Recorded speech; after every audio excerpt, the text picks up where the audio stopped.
Hey everyone, how you doing? This is Amon Green, Gourmet Packers all-time leading rusher, and you're watching Packers Total Access Live, your daily source for Packer content. Go Pack, go!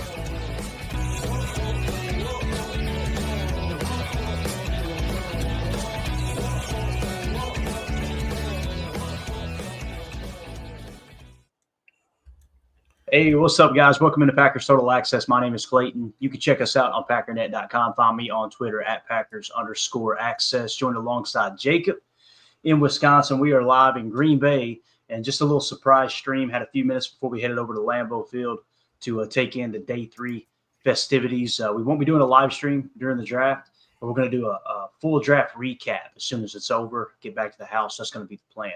Jacob, I keep staring at the microphone instead of the camera. Like, my monitor is here, the camera is up here, and the microphone's over here. So I don't know what to do with my hands, is what I'm saying. So what's up, Tron? Appreciate you joining us here this morning. How you doing, Jacob?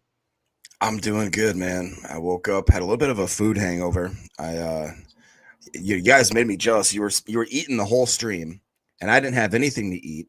So then after the stream, I absolutely ate everything I could see in my kitchen like a Komodo dragon. Just and so now I'm struggling with a little, of the belly aches. But I'm excited, man. Today's going to be a good day. You said, I know yesterday that Day 2 is your favorite day. I think Day 3 is my favorite day. You guys know I love the bargain bin, and it's starting to shape up. We're going to see names flying off the board a lot faster today. Also, me and my big dumb ADD brain. It's nice when they come in every 2 or 3 minutes. You know what I mean? Right.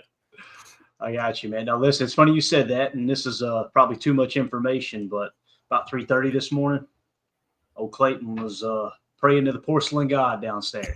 So, yeah, I overdid it too. It was anyway, it's just too much barbecue, too much pizza, too much everything. Cannolis! No. The cannolis are never at fault, Jacob. It's never the cannolis' fault. I promise you. So it's got to be all the other stuff. But RB2779 says, hi from the UK. When does Day 3 start? So Day 3 starts at 11 a.m. Central Time, which not Eastern. Yeah, so 12 noon Eastern. Appreciate you joining us from the UK, man. Well, that's awesome. Awesome. Josh Martin with the super chat here said, safe to say both Watson and Dobbs are gone next year. I think one of the two. Yeah, and let me explain why I think Dobbs is definitely going to be gone. It's not that I don't like Dobbs. It's that, you guys know I was pretty vocal in that whole situation that happened with Dobby. I think he's kind of a different cat. I relate to that because I'm not good around a crowd of people. You can tell he's very uncomfortable talking to the media, that type of stuff. So maybe it's just me being a little more compassionate in that regard. But listening to the insiders who cover the Packers and the way the coaches kind of spoke, it does feel like they are not planning on bringing Dobbs back, And the other thing, Jacob, if he hits free agency, they let him walk. And a team says, hey, that can be our number 2 receiver. And they give him $15 million per or something, right? And the Packers don't make a signing or a significant signing that year, that could be a comp pick, right? Yeah. So I think that's the route they're going. Now, as far as Christian Watson, I personally believe there's a decent chance that when he comes back from that injury, if they look like, all right, man, Christian's picking up where he left off, he's not going to lose any speed, we're good. I could see one of two things. I could see them giving the contract like they did to Gary coming off the ACL once he proved he was healthy, or I could see them going the route of a one-year prove-it deal, kind of like they did with Jordan Love when he took over as a starter. You guys remember that? They kind of bridged that gap a little bit. So there's a little bit of precedent there. Now, Christian could go, nope, want to hit free agency, and he's got all the control unless the Packers want to hit him with a fifth-year option. But what do you think about those two there, Jake? Yeah, if I had to, obviously, if it was me deciding, I think I'd rather try and see what I can get with Watson. Like you said, if it's a one-year prove-it deal, or if, like he's going to maybe have a discount because of the fact that he's got that injury and just the whole rumor, the buzz around his neck. If he is able to go out and test free agency and people are like maybe not willing to give him the bag because of that injury, I think that the prove-it-year deal kind of thing sounds great to me. And honestly, the idea of having a guy like Watson on one side with freaking Golden on the other, having 2 great tight ends, an awesome running back, and now a gadget guy that looks like he can be absolutely plug and played in numerous different ways. I don't know if you guys got a chance to look at. I thought it was Savion. I've been told it's Savion or something like that. Nope. Something real fancy. Look, What then? Let's kick this off right here because I see somebody in the chat already saying it's Savion or something. Now, maybe Brian Gutekunst, the guy who drafted him, doesn't even know how to say his damn name. That could be the case. But here was Brian Gutekunst at the podium saying his name. All right, let's see if we can pick up on what he thinks his newest draft pick's name and how it's pronounced. Let me hit you out a little bit more Clay Matthews here to cover this up. We're gonna be using that all year, Jacob. Get used to it, baby. Mm-hmm. Yeah, here we go. Here's Brian Gutekunst talking about Savion Williams. Coming back with Savion, it was just didn't think I'd coming back with Savion. It was just coming back with Savion. It was just didn't think I'd be up here talking about taking 2 receivers, but when he was up there, he was just another one of our staff favorites across the board, and just so versatile, so many different things. I think he's one of those guys that Matt and his offensive staff, just the creativity they can use this guy in so many different ways that we were really excited to get him. So. All right, so there you go. Jacob, what did you hear just now? I heard Savion. Savion, that's what I heard too. So that's what it's kind of like, you remember, what was that thing that went viral on the interwebs where people heard one thing and the other people heard the other? You know what I'm talking about? Yes, I do. Yes. Kind of like that blue dress and the yellow dress or gold dress. Exactly. Yep. That's the kind of stuff you get on this podcast. That's what we do. All right. And Goody in a do-rag. Jay Beesky says, savvy on. Pretty straightforward. Pretty straightforward. Listen, I'm excited about the pick. We've actually got a quick little clip here. I hope we don't get hit with any kind of hopefully we don't get hit with any kind of copyright or anything here because I believe it is mostly coaching tape. But this is just a little glimpse into some Savion Williams. Pretty sweet. Look at him off the line. The lateral burst is what I noticed. Watch the lateral burst. Look at this, Jacob. Hand it off. Dude. Let's go. Right. It gets better. Look, out of the Wildcat package. Look at the lateral, just the lateral jump cut. Whoop, little spin. Dude. I'm telling you, we got something here, guys. And not being afraid to run in the A gap right there. And you see he's a big body. Look at this one right here. That's great. Dude, he goes up and he high points balls like crazy. Mm-hmm. He had an 88% contested catch rate. That's insane. Look at that right there. Great body control. Down the seam. Not scared. He's got the speed. Bust the base. Yeah. Wait till you see him cook this guy on the outside here in a second. Look at this. Whoop. Nice. Oh, dude, and it was look a at the bad body move. Yeah. Yeah, so I'm excited to see what he can do. Here's outside. Look, great high point there on the outside ball. Again, shout out to the Draft Files for providing that clip there for us. So I see a bunch of people in the chat have been mentioning Deebo Samuel, and he's got elements of that, but I think the way more credible comparison is Cordarrelle Patterson. I think, Paulie was even saying it here because he is smooth and fluid. The start and stop, the spin moves. You watch him too. He throws the ball. He's thrown a couple passes for touchdowns. He runs out of the Wildcat. They do a lot of like kind of little donkey dive sweeps and dump offs to him, screens. Like it's crazy. This is a Matt LaFleur, you know what dream. Like the guy, he's gonna have so many little. I believe he's gonna have a lot of packages, and unfortunately, I think we're gonna see the return, or I should say, it never really left. But the jet sweep, the Jets motion, that just screams what this guy does. I'm excited. Yeah. And again, Savion was a little lower on our board. Savion Williams was, and so was Anthony Belton. Hopefully we gave a little bit of preparation there for everybody. Because you remember me saying yesterday, Jacob, really all week long, it's like every year we don't know who Goody's going to take. We look and we go, all right, we like these 5 prospects. And it's just a touchdown. You go, he takes a guy down there and you go, okay, what the heck did he see there? It's just like Christian Watson. Seeing the draft board at Lambeau yesterday, the year that they drafted Christian Watson, they had a first-round grade on him, right? We never had him in the first round on our board. So the fact that they took Savion where they did in the 3rd round, it does. I guarantee you their board didn't line up with ours. And that's why we say while we're building the board, like there's no way that our board is going to match Brian Gutekunst's, right? Like we're not in that room. We're just doing the best we can with the information we got. So it's obvious that Anthony Belton, Brian Gutekunst definitely had a second round grade on Anthony Belton at offensive line. Let's just run through them real quick. Let's just kind of hit them in order. We're going to go for about 30 minutes this morning before I have to head over to Lambeau.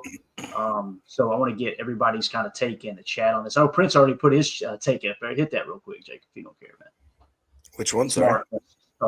Actually, I'll get it, man. I don't want to step on your toes there. Prince in the chat said, after reflecting on the first 2 days of the draft and giving each selection a thorough analysis, I've decided my strategy for today is to do a little day drinking. Apologies in advance.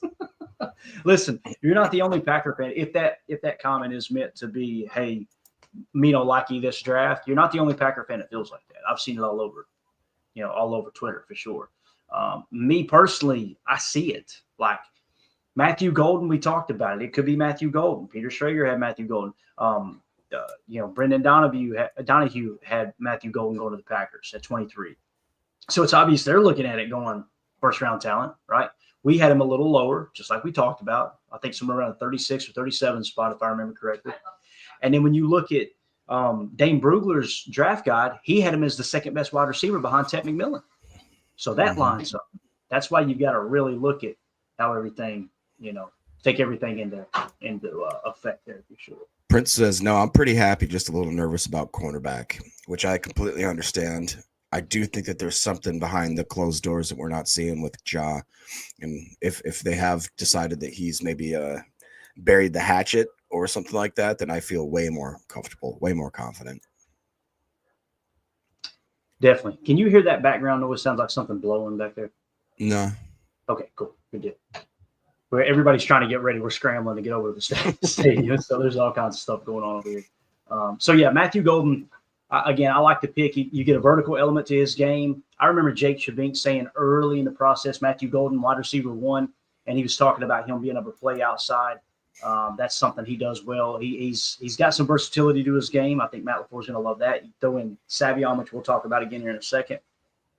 The writing's on the wall for Dobby. The writing's on the wall for the bottom 2 receivers in that room. Probably Malik Heath and Bo Melton going to be real hard to make this roster, unless, of course, they decide to trade Dobbs before then. That could be the case as well. Of course, Christian Watson's going to be on IR, Jacob, so the room is going to be a little thinner than what we think, right? So, trust every year we just assume at this time that like everybody's going to be healthy, nothing's going to happen.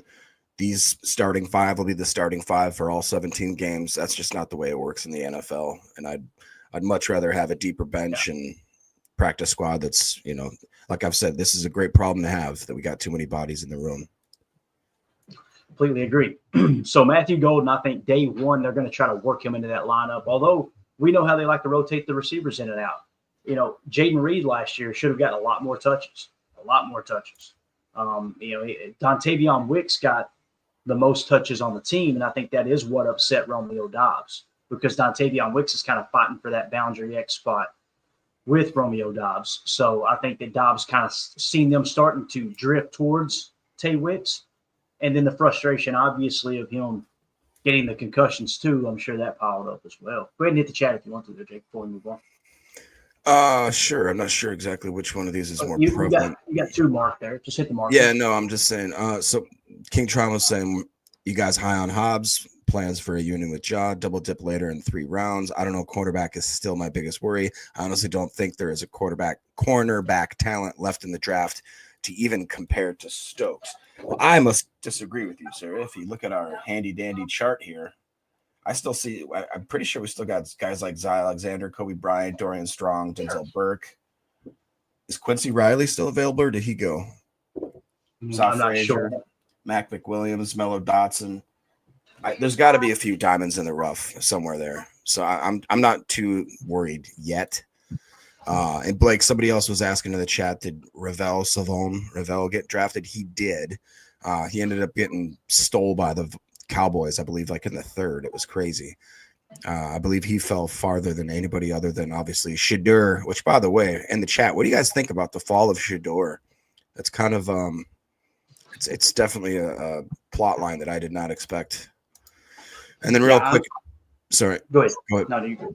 Dane Stromstead says getting caught up, but I heard Belton had 18 top 30 visits, which again, that was one that I was a little bit sour on. I'm sure you guys know, but after watching some of his tape, the dude, he's a man. That is a freaking man. So, Emilio said it's a new Glover. I'm telling you. shut up. Yeah. So no, and see Dane. I can tell Dane is probably pretty successful in life. He's running it through the filter of 18 other teams spend a top 30 visit on this guy. Yeah, he's probably the real deal. As opposed to, well, my favorite podcaster said he ain't no good. You know, like probably going to go with the fact that it ties into what we always say. You know, you want to look at someone's priorities, look at their calendar, look at their checkbook. Where are they spending their time? Where are they spending their money? That's the most important thing in their life, right? Same thing with scouting. You got these teams that are spending their top 30 visits on these, and there's still a portion of the fan base, which cracks me up. There's still a portion of the fan base that, well, these are just smoke screens. And we've tried to debunk it over and over and over. And to the best of my knowledge, according to Easton Butler, it was released that Savion Williams did confirm he met with the Packers on a personal visit. So that's one that didn't leak out, which probably skyrocketed him up their board a little bit more, the fact that he didn't leak it out. So that was a top 30 visit as well, it sounds like. So all three of their first three picks were top 30 visits. So hopefully we put that to bed this year. You know what I mean, Jacob? That whole narrative of, oh, they're just trying to send smoke screen. So, Yeah. All right, moving on to the second picker in Anthony Belton. Y'all kind of talked about it. I went and grabbed the draft board because you asked about corner. If this is updated, and I think it is, I'm showing Zy Alexander, Kobe Bryant as the top two corners available. Then you go down two tiers and you got Dorian Strong and Denzel Burke. Denzel Burke is interesting out of Ohio State. Now, keep in mind, Goody loves national champion players, right? We've talked about that extensively. He won a national championship at Ohio State, Denzel Burke did. Denzel Burke's tape in 23, I believe it was, that Greg Cosell said, he was arguably the best cornerback in the country in 23. And then he took a step back this year. That kind of sounds like Jaden Reed, right? So keep an eye on Denzel Burke. Quincy Riley, I believe, is still on the board as well. You guys in the chat, let me know if there's any of these names that's already been taken, because it did get a little wild in here last night. So, and then we got Jordan Hancock, Mac McWilliams, Mello Dotson down there a little bit lower. And if you look at, if you're in our Patreon group, if you're not, scan the QR code in the upper right, go to patreon.com/Packer Fan Total Access. You get access to the board if you're a member of the $3 tier. If you notice the number, the actual grade on the player, whatever that number is, I always look at that number like, if he gets selected around that range, that's probably about where his value is. Even though there's 17 prospects above him, if you pick someone at pick 150 and their grade's a 153.7, all right, that's about the value we had on. If that makes sense. So that's like with Anthony Belton. If we look at it that way, what was his grade here, real quick? What pick did we take Anthony Belton at? We took him in the 60s, or no, 54, right? 54, yeah. Yeah. So our grade on him was a 109. You look at that and go, man, that's tough, right? That's tough. But again, like Dane said, you got 18 other teams doing top 30 visits with him. There's something they see. And when you're scouting in the NFL, you're trying to project them to the NFL. How do we think they're going to play in the NFL? Our board does not do that. It's strictly based off measurables, production in college, all that, right? I'm not personally going to go watch these players and go, I think he'll project to be a starter. That's a first-round talent. Like, that's just not how I run. I don't have enough confidence in my ability to scout to do that. If that makes sense. So, but anyway, yeah. So Anthony Belton, one thing that Goody said about him, Jacob, was we feel like he could play all over the line. He said he's never played center, but we think he can play both tackle positions and both guard positions. So I love that, man. If you get into training camp and he goes in there and he just kicks the competition in the head, Travis Glover, and he skyrockets to number 2 tackle. I knew Emilio was in the room. So if he goes to number 2 tackle, right, you feel pretty darn good about the fact that they place so much value on him. And 18 other teams were really, really interested in drafting him within the first 3 rounds. And you get him into camp and all of a sudden Sheed Walker goes down. We're going to end up loving that pick. You know what I'm saying, Jacob? You're probably going to go, man, thank God we took Anthony Belton. So it's kind of the same effect with Jordan Morgan being healthy now, whether he wins the starting guard job or it's Sean Ryan. having that other guy to back him up, you got starter there to back up. You've really got 7 starters for the offensive line. That's what it comes down to. Yeah, and I had to eat a slice of humble pie because in the moment I was pretty upset with the pick because I just thought about the stretch and the reach and all that kind of stuff. But when I take a step back and realize, one, Goody's a wizard at drafting pretty much anything after the first round, and especially offensive linemen. 2, we are getting a little older at certain positions where we need to have a backup, even if it's for a year or a swing tackle, like you said. And 3, the versatility. Like we should know by now that guys from Elton Jenkins to even the Sean Ryan to Tom to now what we see with Belton can do. We like guys that are versatile, that if there is an injury that we can shuffle, we want Swiss Army knives. And that's what it seems like Anthony Belton is when you reference the fact that if he can play both tackles, both guards, kind of like Jay Beesky 12 says here, Belton is massive with some quick feet and just absolutely moves people. That's what I saw too on tape. I think I saw right here, there was a cool quote that says, we want to be big across the front. We want to be physical. We want to be able to overwhelm size and physicality. Packers Vice President of Player Personnel, John Eric Sullivan, said that's what attracted us to him. He's a good football player, and he happens to be a huge man as well. That's awesome. The big thing that I kept hearing was, and Chris, I see your super chat. I'm going to hit it as soon as we wrap up the Anthony Belton talk here. We'll come right back to it, I promise, because I want to address that too. Anthony Belton, both scouting reports, both Dane Brugler and Greg Cosell, this is a zone blocking tackle. And when you turn on the tape, he's got a little nastiness to him. He really does. So Coach Lynn says, I love the sift. Our O-line is making, I think he meant shift. Our O-line is making from athletes the line to straight maulers in the run game, lots of gap run coming. So you got the ability to play to zone block with Anthony Belton, but every scouting report was talking about his run blocking ability. So if you really press into that run game, and now you got an extra gadget guy in Savion who can also stretch the field at 6'3", right? I still see people reporting 6'4". It's my understanding it's actually 6'3", but still that's a big body receiver. Yeah. And you got Josh Jacobs in the backfield with Emmanuel Wilson, who both of them played phenomenal, both according to PFF top 10 backs last year. And you're getting Marshawn Lloyd back, the one that Matt LaFleur referred to as that rocket in the backfield.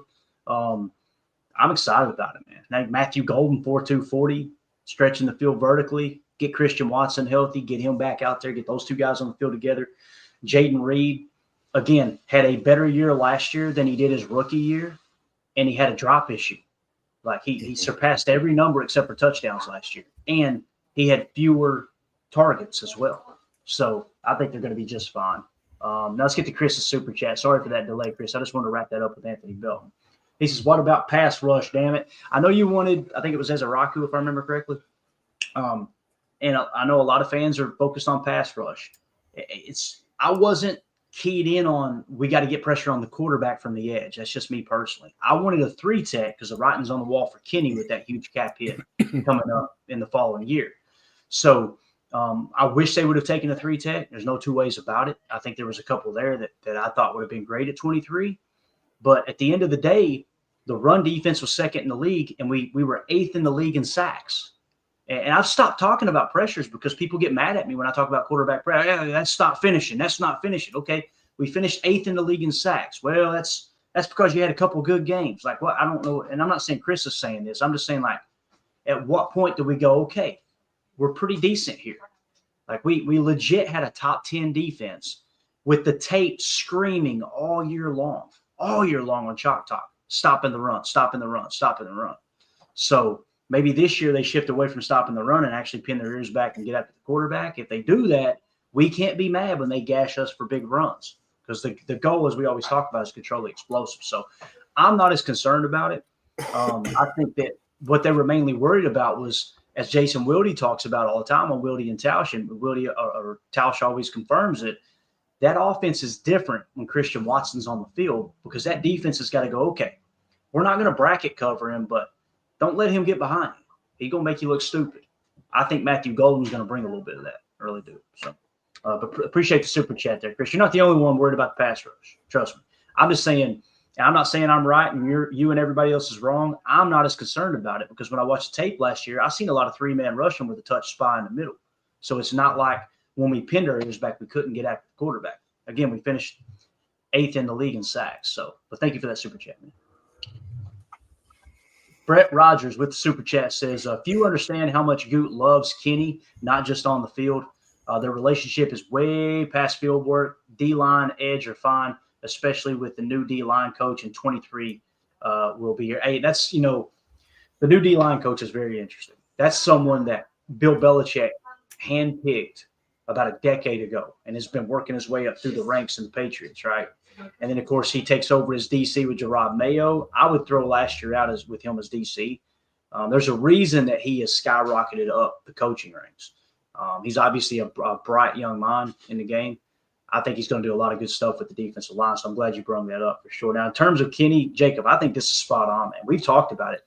When I was saying I wouldn't extend Kenny Clark, you remember me always putting that out there saying, listen, he's a great dude. He's a leader in the locker room. The Packers absolutely love him. I personally wouldn't give him that extension, but they see his locker room presence as that valuable, I believe. You know what I'm saying? Or do you disagree with that? No, I think that's fair to say. And, like Kenny's been a hard player to judge because, like you just said, we don't quite know exactly what they're asking of him, what his responsibilities are.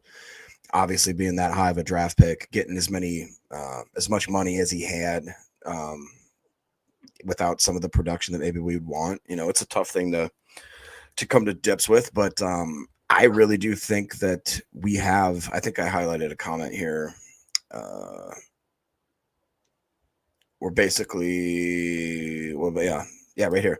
SDN40 was saying Goot didn't lie to us. He likes the defensive front seven. And I think that that's true. And we've put a lot of draft capital into that defense, especially in the first round, especially the last 3-4 years. So if they are coming around and if they are taking steps, if Hafley's confident in them, it clearly shows that they're not worried about it. If they're not worried about it to the point where they're willing to not take a defensive player until round 4 or maybe even later, I'm not going to sit here and pretend like I know better than they are, Yeah, right. Brett Rogers, again, thank you for that super chat, buddy. We appreciate you so much. So someone had asked about Elijah. Give me Elijah Roberts next round. Who was that? Blake B, I believe. Blake B, yeah. And, looking at the board here, let's do a quick reset. We kind of talked about Savion already. We're going to wrap up here in a few minutes, but I do want to get your final take on Savion in a second. He mentioned Elijah Roberts, right? And you look on our board, best available right now, Shedeur Sanders, Jack Sawyer, Gunnar Helm, just to mention a few. But if you go on down here, we do have Elijah Roberts. Where is he? Right here. We've got him in the 110 spot, Jacob. Look at the emojis. I don't know if you guys can see that. Hopefully you can see it well enough. But essentially what we've got with him is a versatile edge defender. He played inside and he can play outside. He's at Southern Methodist, I believe is who it is, SMU. Okay. He was at the East-West Shrine Bowl, so he doesn't get the senior. The Senior Bowl is the only thing preventing him from being gold. He was a team captain. He has a wrestling background. The Packers met with him at the East-West Shrine Bowl, and he was a top 30 visit. So completely on board, Blake. They obviously really, really like Elijah Roberts. Jacob, I'm sure you love him too, because I know you love coming through PFF and kind of giving us those late round gems in PFF. He was fourth highest graded at his position in 23, sixth highest graded in 24. So that might be the guy to watch, bro. Right? Yeah. I mean, he had production and he did it, and he did it well. I mean, like you said, man, that one has been jumping off the page to me. David Walker's an interesting one as well, just because that edge from Central Arkansas, as we talk about production, I believe it was him and Mike Green that had the most sacks in FBS. And you look at his stats, he ranked second in 22, he ranked 20th in 23, and first in 24. Now the big caveat there is my man is doing all that work down in Central Arkansas. So he's playing against, Emilio types like Glover and all that kind of people. No, that's fair. That's fair. Elijah Roberts was a tier 2 player, though. Where did you just come out of nowhere? He just standing over here trying to moon the camera the whole time. Been busy. Out of control, bro. Did you ever see that clip where the guys are beatboxing downstairs and all of a sudden their buddy falls from the sky and just hits the ground and stands up? That's what Emilio looks like right now. He just wandered into the screen. Listen, I'm going to throw this up here real quick. Deion Walker at 102. Go back and look at the consensus big board going into this football season. if I remember correctly, he may have been the top defensive tackle at one point on the consensus big board. Deion Walker in 23 was a freaking force. I mean, a force. 24, he and Maxwell Harrison both took a step back. You guys know I'm a Kentucky fan. I'll give you all a little tip. The whole damn team took a step back last year, especially the defense. They went from being one of the better defenses. I remember reading the college football preview, Jacob, and they're like, Kentucky may be a top 3 defense in the SEC this year. And then all of a sudden, it just came crashing down. And I don't think that's a coincidence. It's just like the pass rush. Like when the pass rush looked like it took a step back last year for a good portion of the season, I wasn't freaking out because we were watching the tape. I'm sure you guys remember. We were like, hey, that there's a method to this madness. It's obvious they're keying in on the run here. Same thing with Kentucky, but in an alternate, like when everybody takes a step back, all the Green Bay's pass rushers for a 6 or a 7 week stint didn't just all of a sudden forget how to rush the quarterback. I don't have time to dive into Kentucky's tape. I'll be honest with you. I don't really want to. I don't want to spend that much time on it. Yeah. But if they came out and drafted Deion Walker, and that's the one tech that we want to grab moving forward, it looks ugly because the RAS was bad. He scored in the 3s, right? But I'll tell you this, Greg, we got a 1 point bonus from Greg Cosell. So he specifically mentioned the 23 tape, right? And you see in 23, he was 43rd best at his position. And one of the things that's brought him down is in 24, he dropped to 257. So he went from 178 all the way up to 43, then fell back to 257. And if I remember correctly, he was playing with a partially broken back or something. I believe there was something there as well. So maybe that's why he's fallen too, Jacob, along with the RAS is the guy. He may still be a little banged up. Who knows? But I would be okay with Deion Walker in this range. He's now within striking distance for us, right? As our next pick is going to be what, Jacob? Do you even know? Try to look here on the banner real quick. 124 is where we're going to be picking next. So if you get the 102nd best prospect on our board at 124, sign me up. So Chris Ian, that might be a guy, right? That could help with the pass rush a little bit. So, and Kenny Clark playing 1 tech. If you decide to move on next year and you got Deion Walker playing behind him, he is a mammoth of human being. So anyway, I just wanted to mention that because I've been down on Deion Walker all year long. Tim liked him right out of the gate. And I was kind of trying to I don't know because the season he had, but I would have no problem with this range. We're officially in Deion Walker territory now. So Elijah Roberts, Deion Walker. Do you have anybody else you want to hit on real quick, Jacob, before we wrap this up? They're staring at me. We're ready to head over to Lambeau here. Just real quick, Prince says, to quote a very smart man, he says, you don't got to worry about bedhead if you keep it cut short. Excelio's grooming tips. That's you hear that, Excelio? He's eating a banana. He went, Blake B. You got to get your potassium up. No cramping. No cramping. That's right. Could tell you how many times I woke up in the middle of the night, my foot cramped up. Standing on that Velky all day long. Emilio's like, bro, you got to eat bananas, man. But 2 for the Tennessee game. All right. Anything else, Jacob? Thor Griffith, is that right? Blake B's singing my song, man. Thor Griffith, if he becomes a Packer at some point in this draft, I will be over the moon. He is definitely one of my biggest draft crushes and a realistic option. I feel like that could absolutely help us a lot. So him and Elijah Roberts are kind of cut from the same cloth. Absolute dogs. Yeah, we got Thor Griffith in the I don't know the exact spot, but the grade on him is 181.3. So for me personally, and I'm not saying I'm right and anybody else is wrong here, you get to the 5th round, 5th, 6th round, I think it's okay to pull the trigger on that. I do. Let's do it. You get kind of right there in that range because the 6th round's 198, 5th round's 159. I think Thor Griffith's a very, very interesting player for sure, man. So Excelio eats bananas for fuel. All right, that's true. Jacob said he eats bananas for the texture. Emilio eats them with no hands. All right, that's it. See, we almost just sucks. Thor Griffith, 246. He's 246 on our board. Go eat a banana. So, but again, when you look at that grade, that's what you kind of look at and go, all right, right there probably wouldn't be too much of a reach, right? There you go. Bunny. Yeah. Just got to swear I'm running around with an 8-year-old. Got him. Got him. Boom. Got him. All right. Guys, we got to get out of here. I wish we could talk all day, but we're going to head over to the stadium. Jake Beesky with the super chat says, tootin' or bust. Did you hit that one yet, Jacob? No? No, but I didn't want to give Emilio that credit. Yeah, Shut up, Emilio. Emilio's ready for that. Where do we got tootin' at? Oh, he's at the he's pretty high, boys. So we got Scatabo 1, Dylan Sampson 2, Jordan James 3, then Bashul Tootin. I'd honestly be happy with any of them. Hello, I bet you Tootin. Unbelievable. Unbelievable. All right, guys, that's it. Appreciate y'all. Thanks for the super chats. Jacob, thanks for hopping on here too, man. This was fun. Shout out to Jay Beesky, Brett Rogers, Chris N, Josh Martin. You guys are awesome. Thank y'all so much for supporting the stream. Jacob, we'll chat afterwards, man. You gonna be ready to go? We'll do a kind of a draft wrap up when we get back. That sound good? Absolutely. What, you have a rough time, you're thinking? I have no idea when it's going to end, man. So I'm going to set the stream, guys. If you're hearing my voice, I'm going to set this stream for a specific time. But you guys know, as soon as it wraps up, we'll get back here. I'll try to get kind of geared up, and we'll go live as soon as we can and just kind of recap all the picks. So that sound good? Sounds great. All right. Go Jacob, play some college football, Jacob. he said put it on junior varsity. Shut up. He just said shut up. All right, we're out of here, guys. Thank y'all so much. We'll talk to you tonight. And we go. We out. Bye, guys.